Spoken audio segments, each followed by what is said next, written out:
Hello, नमस्कार, आदाब, सत श्री अकाल और अस्सलाम वालेकुम। मैं हूं मोहम्मद अहमद काज़मी, लेकर आया हूं आपका पसंदीदा कार्यक्रम आपके रूबरू। मीडिया स्टार वर्ल्ड लगातार आपको इंटरनेशनल खबरें पहुंचाता है, लेकिन बीच बीच में हम कोशिश करते हैं कि भारत में जो बड़ी खबरें हैं, बड़ी जो चर्चाएं चल रही हैं, उस पर भी बात हो। और उसके लिए अविनाश काकड़े जी नागपुर से हमारा साथ देते हैं। किसान सेवा संघ के अध्यक्ष हैं। इस बार भी उनके पास बहुत कुछ है बताने के लिए, खास तौर पर वक्फ अमेंडमेंट बिल जो अब कानून बन गया है 2024, उसके आरएसएस के क्या मकासद हैं और मुसलमानों ने कहां कहां गलती की है। देखिए, बहुत आसान होता है दूसरों को क्रिटिसाइज करना, अपने जिसे कहते हैं ना गरेबान में भी झांकना जरूरी है। ये बात अपनी जगह सही है कि आरएसएस बीजेपी पूरी तरह से टारगेट किए हुए मुसलमानों को अलग अलग तरीके से। ये भी उनका एक टारगेट है कि मुसलमानों की जो प्रॉपर्टियां हैं उन पर भी किसी तरह से कब्जा कर लिया जाए, ऐसा लोगों का समझना है, ऐसा आरोप है। लेकिन मुसलमानों ने भी कहां कहां गलतियां की हैं, उसे भी समझना बहुत जरूरी है। उस पर हम बात करेंगे।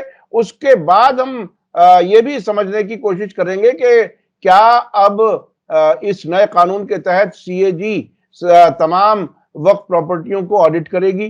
क्या मुसलमान उसके लिए तैयार हैं? ये एक बहुत बड़ा सवाल है, क्योंकि ऑडिट कराने की आदत नहीं है हमारे लोगों को। उसके बाद हम ये भी समझेंगे कि बांग्लादेश, पाकिस्तान और दूसरे कई मुल्कों में हिंदुओं की वक्फ बोर्ड्स भी हैं, जो उनकी एंडोमेंट जिसे कहते हैं, जो मजहबी धार्मिक कामों के लिए, उनका क्या होगा, क्या उस पर कोई असर पड़ेगा, ये हम समझने की कोशिश करेंगे। उसके अलावा फिर खबर एक ये है कि सरकारी जो बीएसएनएल जो टेलीकॉम सर्विसेज देता है, उसने अंबानी को सारे टावर्स दे दिए, जो मोबाइल टावर्स होते हैं, और उसके किराए का बिल तक रेज नहीं किया गया। करोड़ों रुपए का नुकसान हो गया सिर्फ बिल तैयार ना करने की। इससे अंदाज होता है कि अफसर, जो सरकारी अफसर हैं, वो पॉलिटिकल जो सरबराह हैं, उनके मूड को किस हद तक समझते हैं और उसके हिसाब से काम करते हैं। उसके अलावा हम बात करेंगे डोनाल्ड ट्रंप ने जो टैरिफ की भरमार की है, कई मुल्कों से उनके ताल्लुकात खराब हो रहे हैं। खुद अमेरिका पर बहुत बुरा असर हो रहा है, वहां के जो शेयर बाजार है वो गिरा है, वो सब समझेंगे। अविनाश काकड़े जी, वेलकम है आपका। मीडिया स्टार वर्ल्ड को आप समय दे देते हैं, उसके लिए बहुत बहुत शुक्रिया। एक हफ्ते आपसे बात नहीं हो सकी, आप अपने विदेश दौरे पर थे, और जाहिर है उसमें कैसे बात होती। अब बताइए कि क्या कुछ है। सबसे पहले हम समझ लें कि आरएसएस का क्या मकसद है, बीजेपी का क्या मकसद है, किस तरह से आप समझ रहे हैं इस कानून को? देखो, आरएसएस और बीजेपी का मकसद है, उनको पता है।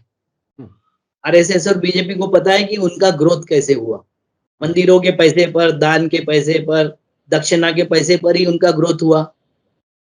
ठीक है। और वो पैसा जब इकट्ठा करते हैं तो अपनी संस्था को देते हैं।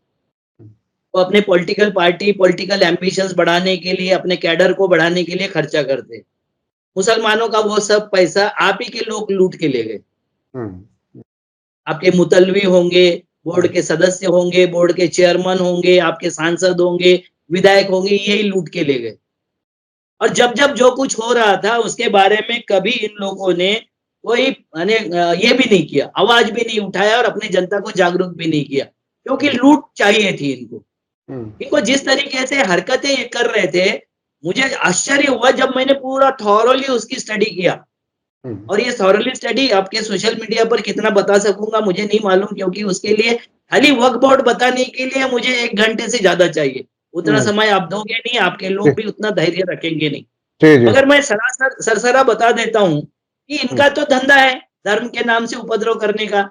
हमारी मर्यादा पुरुषोत्तर राम की मर्यादा को तार तार करने का काम इन्होंने किया है। राम तो मर्यादा सिखाते हमारे। इन्होंने जाके मस्जिदों के सामने, दरगाहों के सामने जय श्री राम लगा के राम को, मतलब जो कुटुंब वत्सल राम था, परिवार के साथ चलने वाला राम था, उसको हत्यारा राम बना दिया। तो ये आरएसएस की नियत साफ है। आरएसएस तो राम की उंगली पकड़ के उनके प्रधानमंत्री ले जाते हैं। बच्चा है उनके सामने, तो राम बच्चा है, यूज करने की चीज है राम। राम कोई उनके लिए आराध्य नहीं है, ये सबको पता है। हिंदुओं को भी ये पता हो गया।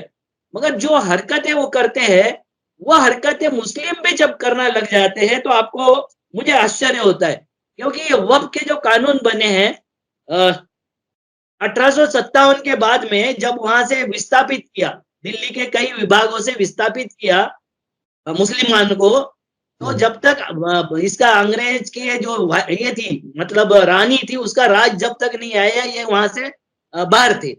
उस दरमियान उन्होंने उनकी कुछ प्रॉपर्टियां बेचे, उसमें एक मस्जिद जो बेचा उसको एक लाला ने खरीदा था, और वो लाला ने फिर चार गांव के अगेंस्ट में फिर से वो मुसलमानों को सौंप दिया। उसमें बिचौलियों का काम उन्होंने किया था, अंग्रेजों ने किया था। तो ये अंग्रेज मुसलमानों के और हिंदुओं के बीच में झगड़ा लगा रही थी। आपको एक बात बता दूं कि 1902 से लेके 1924 तक जितने सामाजिक संगठन बने, मतलब क्षत्रिय महासभा बनी होगी, कुर्मी क्षत्रिय महासभा बनी होगी, गुज्जर की बनी होगी, जाटों की बनी होगी, वो किराड़ों की बनी होगी, लोधियों की बनी होगी, जितने प्रमाण पत्र इन कुर्मियों को क्षत्रियों को दिए गए वो उसी दरमियान दिए गए। हमारे सारे जितने धर्म ग्रंथ और ये सब जो आया, पूरा ढकोसला जो आया, जिसको हम पाखंड बोलते हैं, वो भी उसी दरमियान आया। गीता प्रेस ने ये सारा ढकोसला लाया। ये सब हो रहा था, तब भी ये वक्फ बोर्ड का जो झमेला चल रहा था, उस वक्फ बोर्ड में 1913 में पहला इन्होंने लाया ऑफिशियली। उसको बोला उन्होंने मुसलमान वक्फ वैलिडेटिंग एक्ट। ये 1913 में अंग्रेजों ने लाया था कि मुसलमानों के जो औलादें थी, मतलब जो धन्ना सेठ थे, उनकी औलादों को उनका उत्पन्न मिलता रहे। ये देखिए कितने सहजता से और ढंग से पैसे वालों को सहेजा जाता है, चाहे उनका हिंदू का हो या मुसलमानों को हो। पैसे वालों की सुरक्षा हर सरकार करती है, चाहे वो अंग्रेज सरकार हो, चाहे वो कांग्रेस सरकार हो, चाहे वो बीजेपी सरकार हो, सब पैसे वालों की सुरक्षा बहुत ढंग से करती है। इसलिए सब मिलके एक जगह काम करते हैं। गरीबों का सब जगह शोषण होता है, क्योंकि गरीबों को व्यवस्था की समझ ही नहीं है। अब देखिए कि ये 1894 में अब्दुल फता मोहम्मद और दूर चौधरी की केस क्या बोलती है, कभी मुसलमान ध्यान ही नहीं देता है, क्या चल रहा है, कैसे चल रहा है। अगर सीएए की तरफ ध्यान दे देता, एनआरसी की तरफ ध्यान दे देता, 3 तलाक की तरफ ध्यान दे देता, तो ये हरकतें बीजेपी को करने का मौका मिलता क्या? नहीं मिलता, मगर ये ध्यान नहीं देंगे। एक संशोधन 1930 में भी आया। बंगाल में 1934 में आपको पता होगा कि बंगाल जो बंगाल का ये हुआ था, विभाजन हुआ था, तो उस वक्त ये 1934 में ये एक्ट आया था, और उसमें बंगाल में वक्फ एक्ट, बंगाल वक्फ एक्ट बना था। वक्फ संपत्तियों की विस्तृत जानकारी सार्वजनिक की गई थी। वक्फ संपत्तियों के लिए प्रांतीय वक्फ बोर्ड बनाया था। सर्वे के लिए वक्फ कमिश्नर नियुक्त किया था, और 1935 में धर्मार्थ संपत्तियों के सरकार के अधीनस्थ बनाया था। मुसलमान ये कैसे सोचते थे कि हिंदुओं के मंदिर जो सरकार ने ट्रस्ट बना के सारा पैसा अपने नियंत्रण में ले लिया, तो मुसलमानों के जो जितने दरगे हैं, मुसलमानों के जो भी कमाई के साधन है वो छोड़ देगी। आप मुझे बताइए कि बार बार ये बताया जा रहा था कि आप ये कीजिए, और 1992 में जब मस्जिद गिरी, मतलब बाबरी मस्जिद विवादास्पद ढांचा जिसको आरएसएस बोलती है, वो गिरी, तो आपको शांत करने के लिए 1995 में वक्फ संपत्तियों को एक कानून दिया गया, वक्फ बोर्ड। पहला एस्टेब्लिश बोर्ड है 1995 का। उसके पहले तो ऐसे ही चलता रहा, कम ज्यादा चलता रहा। मगर मुसलमानों को संतुष्ट करने के लिए, ऐसा बीजेपी बोलती है, और संतुष्ट करने के उसमें जो प्रोविजन है, वो प्रोविजन यही थे कि उन्होंने मोगम में लिख दिया कि इसकी कोई अपील नहीं होगी। मगर अपील डिस्ट्रिक्ट कोर्ट में नहीं होगी, हाई कोर्ट और सुप्रीम कोर्ट में अपील होगी, और उसमें निहित होना चाहिए था, वो किया नहीं। उसी का प्रचार बीजेपी ने किया चारों तरफ से। कोई मुस्लिम नेता, कोई मुस्लिम सांसद, कोई मुस्लिम विधायक आज चिल्ला रहे कि इतनी सारी केंडिंग वक्फ बोर्ड की पेंडिंग है, सुप्रीम कोर्ट में और हाई कोर्ट में लाखों केसेस पेंडिंग है। ये पहले किसी को बोलते हुए आपने सुना, देखा? छोटे से भी मैंने मुस्लिम नेता को देखा आपने बोलते हुए, क्यों नहीं बोला? उनको चांस दे रहे थे ये लोग, उनके साथ में मिलके, मैं जैसा बोलता हूँ ना, संगी मुसंगी जो काम करते हैं, तो ये सब आपके नेता जो थे वो मुसंगियों का काम कर रहे थे, और ये मुसंगियों का काम आसान हो, इसलिए ये सब बातें हो रही थी।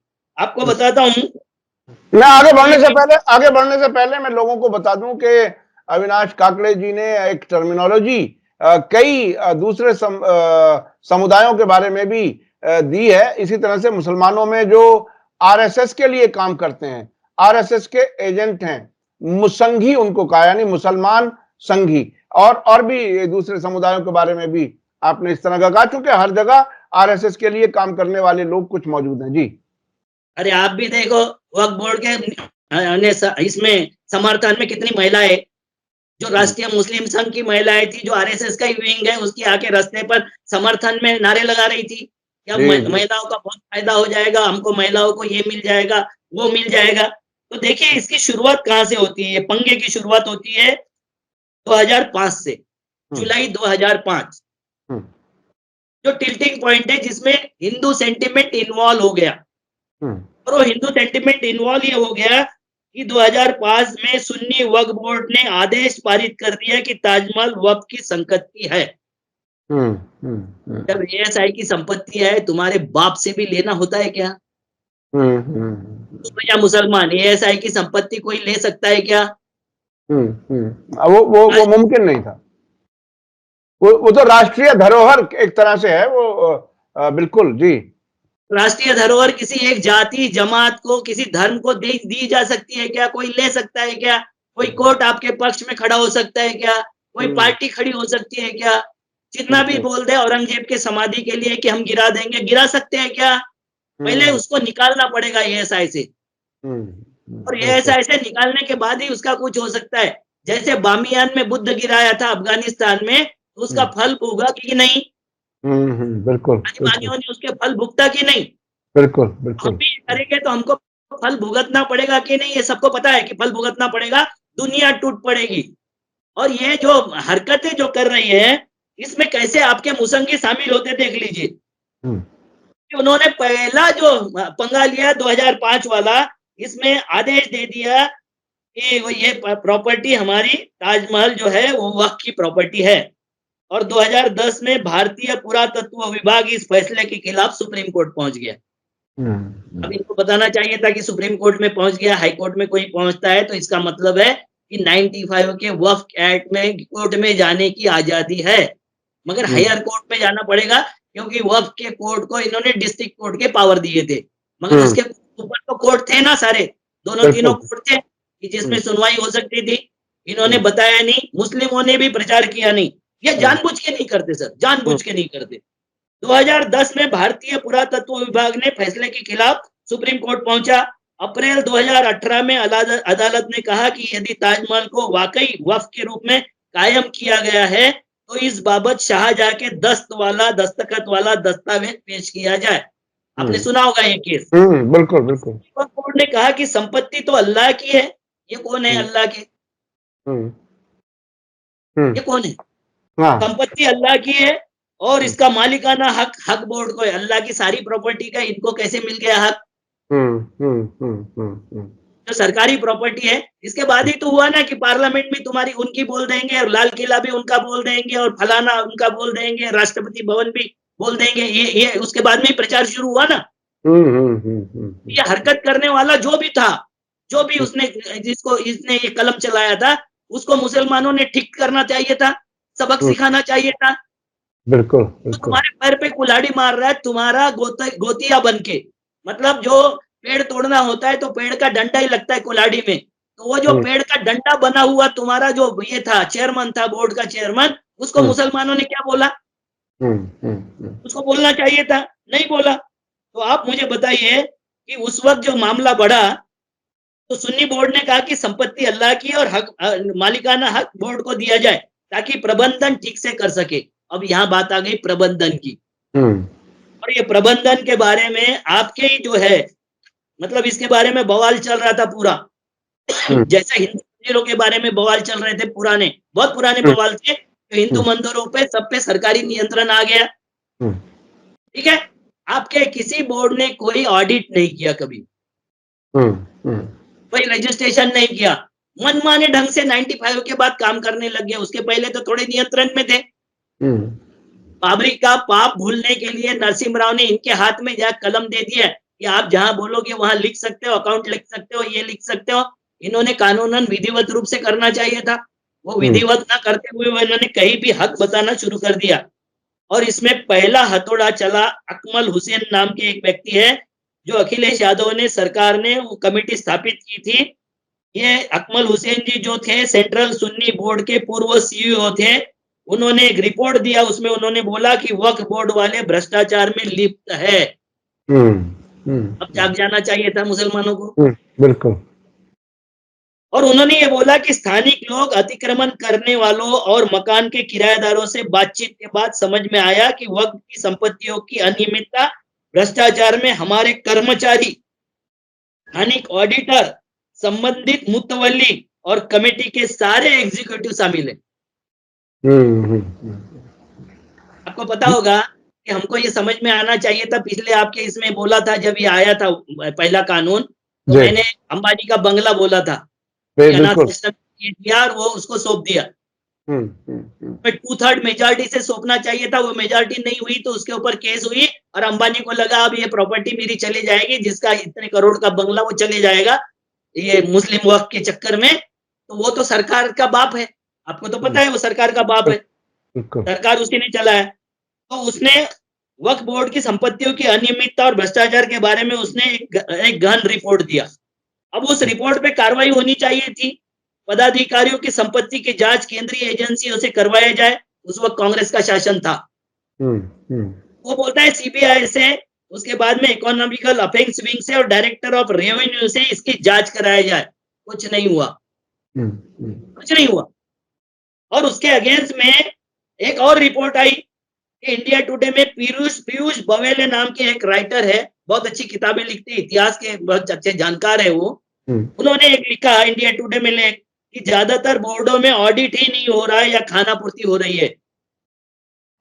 फर्जी कर्मचारियों को पेमेंट दिखाकर पैसा लूटा जा रहा है, वहां पैसा मुतवल्ली या संबंधित लोग गबन कर रहे हैं। सबूतों के साथ में इन्होंने दिया था, लिखा था।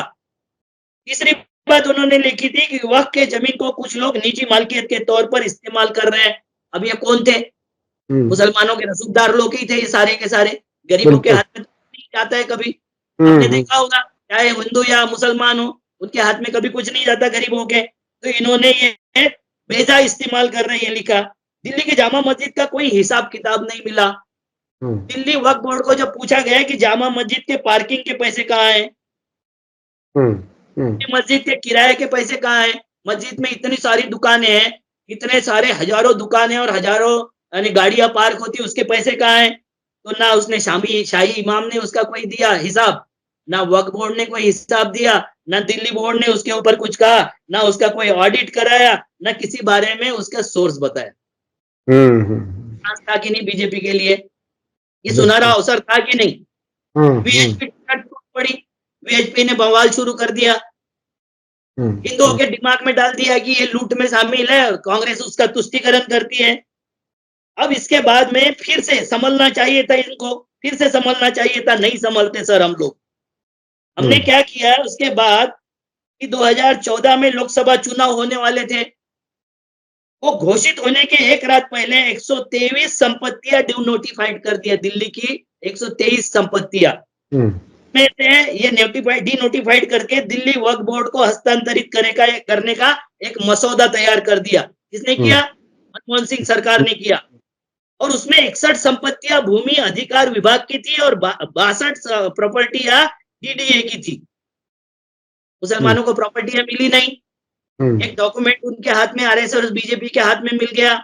इस तरीके से संपत्ति लुटाई जा रही थी। और वो संपत्तियां कहाँ थी? तो आपको उसके नाम बता देता हूँ। कनाट प्लेस में थी, जनपद में थी, अशोक रोड पे थी, बाबर रोड पे थी, लोधी रोड पे थी, मथुरा रोड पर थी, पांड्रा रोड पर थी, जंगपुरा में थी, करोल बाग में थी और दरियागंज में थी। आपको वाली प्रॉपर्टी है कि नहीं है? जी जी जी जी, बहुत महंगी प्रॉपर्टियां हैं। जी सर, बहुत महंगी प्रॉपर्टियां हैं ये सब, बहुत महंगी प्रॉपर्टियां हैं जी। और बहुत महंगी प्रॉपर्टी यार। इलेक्शन के एक दिन पहले डी नोटिफाई करके ये हथियार बीजेपी के आरएसएस के हाथ में देने का काम क्यों किया? ना मुसलमानों को कोई फायदा हुआ, बल्कि नुकसान हुआ कांग्रेस का भी और उनका भी। तो ये कराने वाले कौन थे? उसके बाद में सितंबर 2022 में एक केस आया राजगोपाल का। वो केस था तिरुचेनापुर गांव का, जो तमिलनाडु का एक गांव है, जिसमें वो गांव नवाब अनवर बिन खान ने 1956 में वक्फ कर दिया था। वो संभाल नहीं सक रहे थे, उसका नियंत्रण नहीं कर सकते थे, वक्फ कर दिया। वहां का एक राजगोपाल किसान था जिसकी 3 पुश्तें वहां खेती किसानी कर रही थी। उसके ऊपर कर्जा हो गया तो उसने बेचने के लिए निकाला, तो रजिस्ट्रार कोर्ट ने बताया कि इसको वक्फ की नो ऑब्जेक्शन के बिना आप बेच नहीं सकते। वहां शुरू हो गया ये पंगा। और ये पंगे शुरू होने के बाद भी इन्होंने समझ लाना चाहिए था। तो जुलाई 2024 में सुन्नी वक्फ बोर्ड ने बरहानपुर जिला है मध्य प्रदेश में, वहां 3 ऐतिहासिक धरोहर को 2013 में वक्फ की संपत्ति करार दे दिया। एक संपत्ति है शाहजहां की बहू बेगम बिल्किस बानो की मजार, दूसरी है नादिर शाह की कब्र और तीसरा है शाह शुजा का स्मारक। जो ऐसे मामले को लेकर हाईकोर्ट में एएसआई गया, एमपी हाईकोर्ट ने वक्फ बोर्ड का फैसला पलट दिया। क्या मिला सर मुसलमानों को? जाने वाले कौन थे? ये फरमान निकालने वाले कौन थे? इनके ऊपर मुसलमानों को एक्शन लेना चाहिए था कि नहीं चाहिए था? हम जैसे बोलते हैं, जी जी चंपक जी चाहे हो, चाहे मोदी हो, चाहे भागवत हो, हम बोलते हैं कि नहीं बोलते हैं? बिल्कुल बिल्कुल बिल्कुल। अरे साहब, मैंने तो इस हद तक देखा है, मैं आपको बताऊं, बीच में रुक करके यहाँ दिल्ली में लोधी रोड के पास जो सीजीओ कॉम्प्लेक्स है, उसमें अभी भी एक इमारत बन रही है सीबीआई हेडक्वार्टर के बिल्कुल बराबर में, और उसमें वो कब्रिस्तान था, उसमें एक मस्जिद है, उसको बिल्कुल घेर करके छोटा सा बना दिया गया है। और जब इसकी कुछ मुस्लिम्स ने मूवमेंट की शक्ल चलाई, तो मुसलमानों में से ही एक दलाल किस्म का एक वकील निकला, उसने पहले तो शोर मचाया और फिर मुसलमानों को ही खामोश करने का काम करने लगा। यानी उसे पैसा वैसा मिल गया, कुछ या तो धमकी मिल गई या पैसा मिल गया, वो खामोश बैठ गया। तो ये ऐसी बहुत सी मिसालें हैं जो हर जगह वो पैसा खाने वाले, लूटने वाले और खुद मुसलमानों में से ही निकल आते हैं। ये बात अपनी जगह सही है कि बहुत सी ऐसी प्रॉपर्टियां हैं जो वक्फ की प्रॉपर्टियां सरकार के कब्जे में है, सरकार ने अलग अलग तरीके से इस्तेमाल की हैं। ऐसे इंदिरा गांधी ने कहा था कि ये जमीनें अब खाली तो नहीं की जा सकती, किराया दिया जा सकता है, वो आज तक किराया भी शुरू नहीं हुआ। तो ये कई ऐसे पहलू हैं जो वाकई हर तरफ से प्रॉपर्टी के लिए लड़ते तो जनता आपके साथ में खड़ी रहती। आप एएसआई अधिग्रहित प्रॉपर्टियों के लड़के गलती किए कि नहीं किए? मेरा मुसलमानों का सवाल है। जी जी जी बिल्कुल तो बिल्कुल। एएसआई की प्रॉपर्टियां अपने कब्जे में लेना चाहती थी, क्योंकि उसमें कब्जा कुछ कमाई हो जाए और इनके जेबों में चली जाए। तो उसके लिए भारत के हिंदू अगर विरोध में हो गए, आपको पता होगा कि बिल्कुल इंश्योरेंस कंपनी में 1 रुपया नहीं लगाना पड़ता, जनता के ही पैसे लेके जनता को इंश्योरेंस देते। उसका प्राइवेटाइजेशन जब हुआ तो जनता ने तालियां बजाई थी। बजाई बिल्कुल थी कि नहीं बजाई थी? बिल्कुल बिल्कुल बिल्कुल। ज्यादा पेमेंट लेने वाले लोग, एक लोग आदमी आके इंश्योरेंस निकालता था और 4 आदमी आपका इंश्योरेंस रिजेक्ट करने के लिए ऑफिस में बैठे होते थे। बिल्कुल और बिल्कुल जो भी महकमा जनता को तकलीफ देगा, उस महकमे के बारे में जनता में आक्रोश पैदा होता है। बिल्कुल यकीनी तौर पर, बिल्कुल बारे यकीनी। में भी हुआ, ये स्कूल के मास्टरों के बारे में भी हुआ और ये हर महकमे के बारे में हो रहा है। अच्छा अच्छा, हम थोड़ा सा कोई अगर इसमें बहुत कोई खास पहलू जो इस वक्त बताना जरूरी है, वो अगर बता सकें, सीएजी की ऑडिट किस तरह से होगी, ये क्या अभी तो हमें लगता है कि बहुत सी वक्फ प्रॉपर्टीज ऐसी हैं जो सारी वक्त प्रॉपर्टियां वक्त का कमिश्नर डिसाइड नहीं करेगा, कलेक्टर डिसाइड करेगा। जिसमें विवादास्पद प्रॉपर्टी है, विवादास्पद प्रॉपर्टी है, वो सरकारी की जमा हो जाएगी। आप विवाद जब सुलझाओगे, जब आपको मिलेगी। जितनी वक्त की प्रॉपर्टियां है, अब इस तरीके से आप किसी पर भी दावा नहीं कर सकोगे। और किसी भी प्रॉपर्टी को विवादित करने के लिए तो वो जो हिंदुओं के जो आरएसएस के कुछ वो हैं ऑर्गेनाइजेशंस, वो तो कहीं भी जाकर के अभी इस कानून के पास होने के बाद ऐसी भी मेरे पास वीडियो आई है कि कब्रिस्तान जहां कल तक दफन किया जाता था, बाहर एक डेड बॉडी लेकर के खड़े हुए हैं और कुछ आरएसएस के लोग जो हैं वो ऐतराज कर रहे हैं कि के बारे में इसमें प्रोविजन है कि जो उपयोग में कंटिन्यूअसली प्रॉपर्टियां है, उस प्रॉपर्टियों में कोई दखल नहीं होगा। ये भी एक हरकत है उनके इसमें लाने के लिए। वो फिर उनके चंगुल में फंसने की हरकत फिर से कोई ना कोई कर रहा है आपके लिए। वो तो विवादित करना बहुत आसान हो गया ना, सुप्रीम कोर्ट के उस ऑर्डर के बाद में के इंस्पेक्शन कराया जा सकता है। उन्होंने वो चीज छोड़ दी है कि जो रेगुलर उपयोग हो रही है और कई सालों से उपयोग हो रही, कब्रिस्तान रेगुलर उपयोग हो रहे, मस्जिद उपयोग हो रहे, इसको तुम ये नहीं कर सकते। इस कानून में भी वो बातें है, मगर उसके ऊपर ध्यान न देके आप पार्लियामेंट के तरफ ध्यान दोगे, एएसआई की प्रॉपर्टियों की तरफ ध्यान दोगे, उसके लिए लड़ते रहोगे। आपकी लूट चल रही है प्रॉपर्टियों की, मतलब वो सामने से जो मतलब वो ध्यान भटकाने का काम है, वो जो उस किस्म की भी डिमांड रखते हैं, वो ध्यान भटकाने का काम है। अच्छा, मैं अब थोड़ा सा वो काम है, उनका वो काम है। किरण रिजिजू ने दो चीजें लाए, एक वक्फ बोर्ड संशोधन लाए जिसमें 22 ट्रस्टी होंगे, उसमें से 10 मुसलमान होंगे। अमित शाह बोल रहे थे कि सारे मुसलमान होंगे, नहीं, 10 मुसलमान कंपलसरी है, 12 लोग अन्य होंगे। हम्म, हम्म, अब हम भी डिमांड करेंगे कि तिरुपति पर भी अन्य धर्मियों को डिप्यूट किया जाए, हम भी डिमांड करेंगे सर।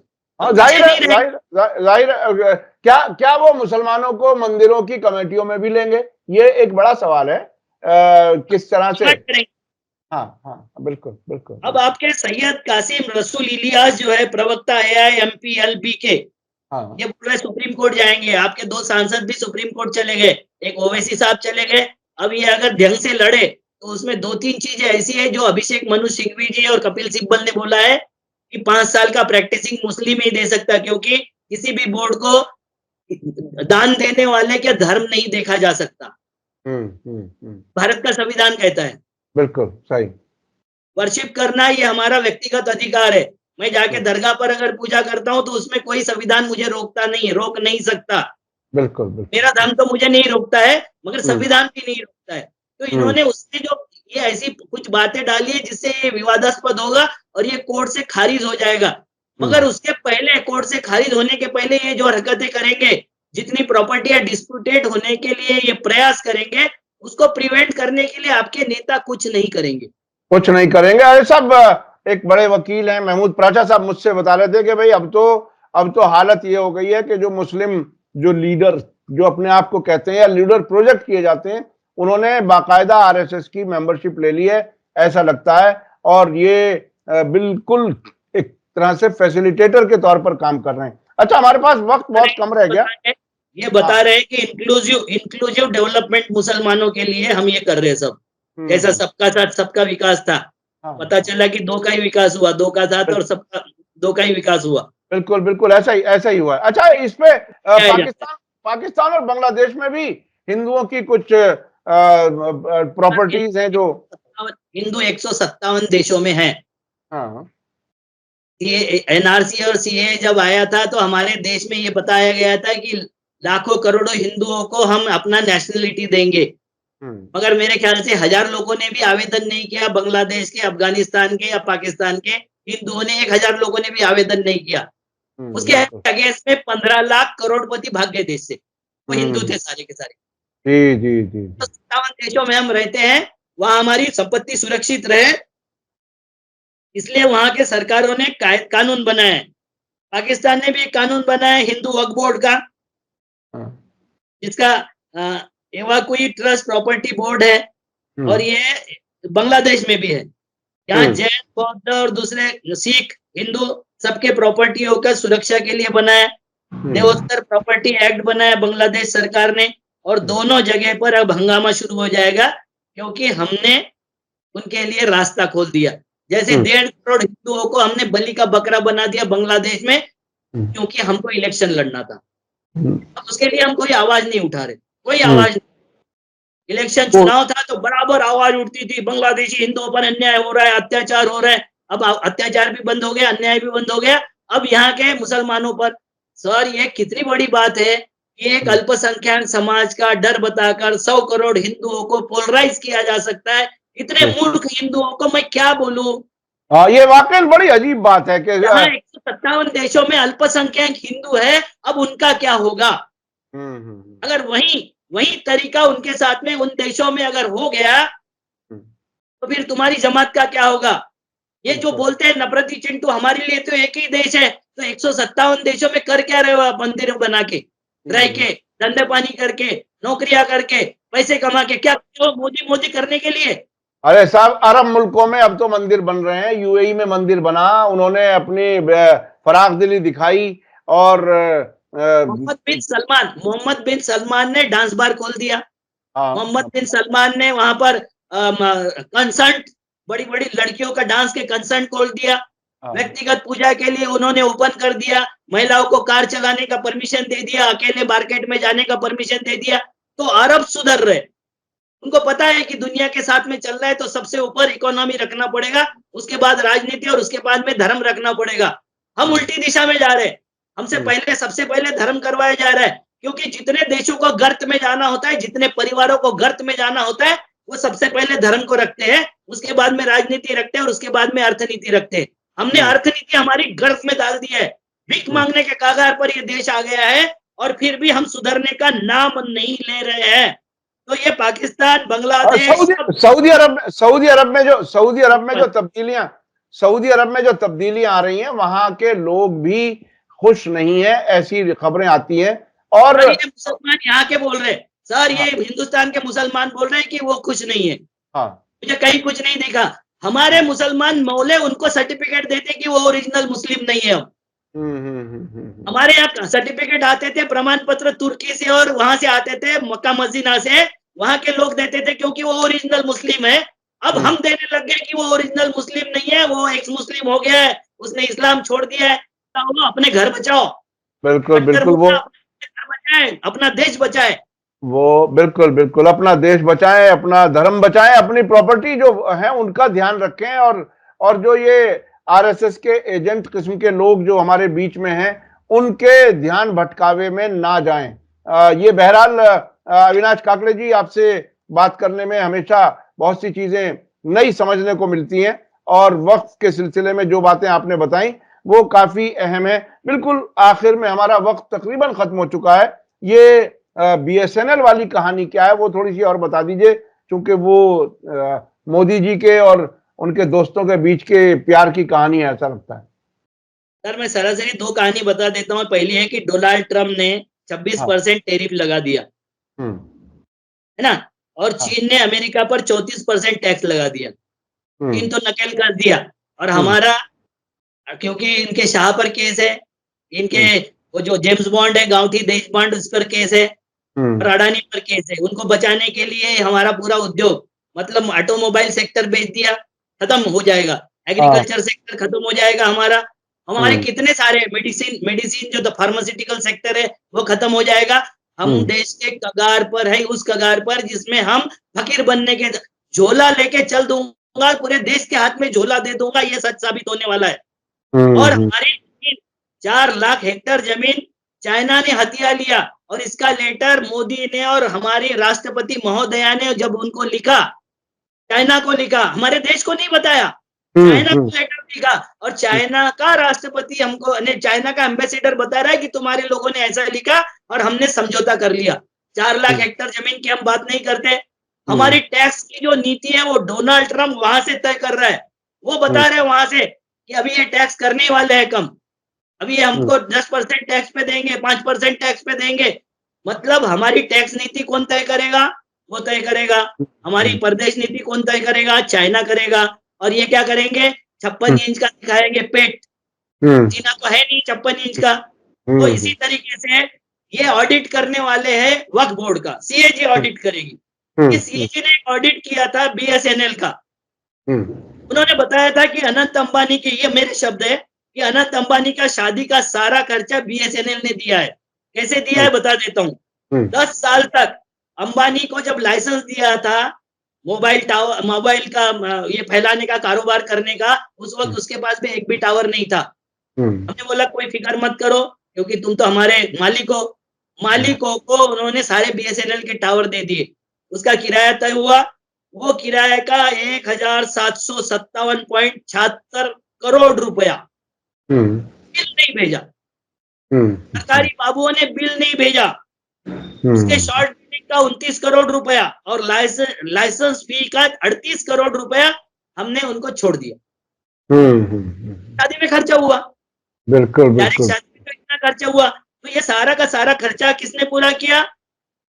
यानी मोदी जी की दोस्ती का ख्याल सारे अफसर कर रहे हैं कि कहीं मोदी जी नाराज ना हो जाए। के बाद में बीएसएनएल घाटे में क्यों जा रहा है, इसको जांचने के लिए हमने एक संघी फर्म को ठेका दिया 132 करोड़ में। जो छोटा सा बच्चा बता रहा था कि तुम्हारे बच्चा बता सकता था कि ताले तुम्हारी रिकवरी जो है वो तो करो, जो बकाया पैसे वो तो निकालो, ये बताने की बजाय हमने 132 करोड़ और ऐसे फूंक दिए जो आरएसएस की एक संस्था है। और ये क्या बता रहे हैं सर? अमित शाह ने एक भाषण दिया है, उसमें बताया है कि 99% वक्फ संस्थाओं का ऑडिट हो चुका है, उसका स्कैनिंग हो चुका है, स्क्रीनिंग हो चुका है, वो सारी प्रॉपर्टियां पता है। फिर ये किस बात के लिए लाए? तो इसी बात के लिए लाए कि उनको ये पता है कि मुसलमान कुछ भी करने से ये नहीं हो रहा है, झुक नहीं रहा है। हाँ अब इसकी आर्थिकता तोड़ो। हाँ, क्योंकि उनको पता है कि वो हर तरह से मंदिरों के और मंदिरों हर और तरीके मठों से के पैसे से ये बढ़े हैं। जी जी, भड़काने उकसावे का काम मुसलसल अलग अलग तरीके से सड़कों पर करने के बाद अब उनकी वक्फ प्रॉपर्टीज पर कब्जे की तैयारी है। ये बहरहाल देश किस तरफ जाएगा, क्या होगा? अब तो ये कहा जा रहा है कि सब 29 के आगे भी मोदी जी ही प्रधानमंत्री रहेंगे। अब उनकी अगले चौथे दौर की तैयारी हो रही है। कहां तक देश जाएगा, कितना बिक जाएगा, कितना बाकी बचेगा, ये आने वाला वक्त बताएगा। अविनाश काकड़े जी, आप हमें समय दे देते हैं, उसके लिए बहुत बहुत शुक्रिया।